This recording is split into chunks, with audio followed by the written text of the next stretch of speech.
ความสวยงามของพิพิธภัณฑ์ศิลปะลาวที่เป็นแหล่งท่องเที่ยวอันงดงามและมีคุณค่าทางศิลปะวัฒนธรรม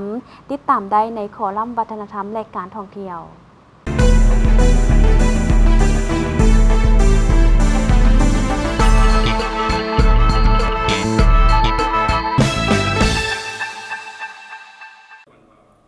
ท่านพิสิทธิ์ไสยทิตประธานบริษัทหอพิพิธภัณฑ์ศิลปะลาวได้มีคำเห็นต่อกองประชุมใหญ่ครั้งที่ 8 ขององค์คณะพรรคนครหลวงเวียงจันทน์ในหัวข้อ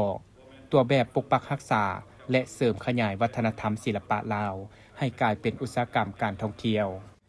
ท่านได้กล่าวว่าหอพิพิธภัณฑ์ศิลปะลาวบ่แม่นผลงานส่วนตัวของข้าพเจ้าเองแต่มันแม่นมากผลอันเป็นรูปธรรมจากแนวทางนโยบายและวิสัยทัศน์ที่องค์คณะพรรคนครหลวงเวียงจันทน์ได้วางออกกลายเป็นสัญลักษณ์ใหม่ในการยกระดับเอกลักษณ์วัฒนธรรมการท่องเที่ยวของนครหลวงเวียงจันทน์ของพวกเราความมุ่งหวังของข้าพเจ้ามี2ด้านคือ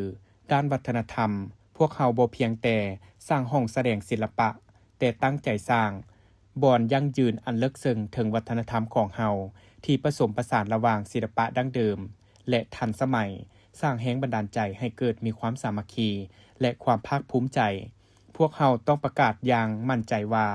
ศิลปะลาวสามารถยืนอยู่เทิงเวทีโลกได้อย่างสง่างามและยืนยงจิตใจของนักวิจิตรศิลป์นักจิตรกรลาวได้ถูกสอดแทรกในทุกส่วนของหอพิพิธภัณฑ์งานแกะสลักไม้อันงดงามที่เป็นหัวใจของคลังสะสมของพวกเราบ่ได้มาจากป่าไม้ที่สมบูรณ์แต่ถูกสร้างขึ้นจากต้นไม้ที่ตายแล้วเศษไม้จากเขตน้ำท่วมและต่อไม้ที่เก็บมาจากไหนาสิ่งที่เคยถูกเบิ่งว่าเป็นสิ่งเศษเหลือได้ถูกเปลี่ยนให้กลายเป็นศิลปะอันล้ำค่ามันเป็นสิ่งพิสูจน์จิตใจของคนลาวที่สามารถนำเอาสิ่งเศษเหลือหรือถูกทอดทิ่มมาสร้างเป็นสิ่งที่มีคุณค่าและความงามอันยืนยงพิพิธภัณฑ์ยังเป็นสัญลักษณ์ใหม่ของนครหลวงเวียงจันทน์เป็นกำลังใจและแสงสว่างแห่งความสำเร็จร่วมกันผลตอบรับจากประชาชนก็เป็นที่น่าพอใจ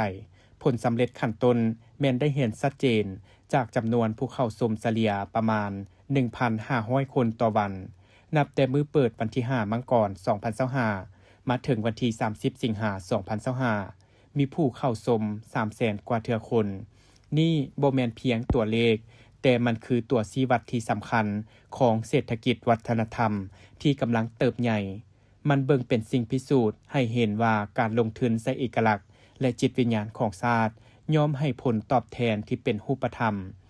นักท่องเที่ยวแต่ละคนได้ประกอบส่วนเข้าในการขับเคลื่อนเศรษฐกิจสนับสนุนเวียกเฮ็ดงานทำและสร้างรายรับให้แก่ธุรกิจอื่นๆในท้องถิ่น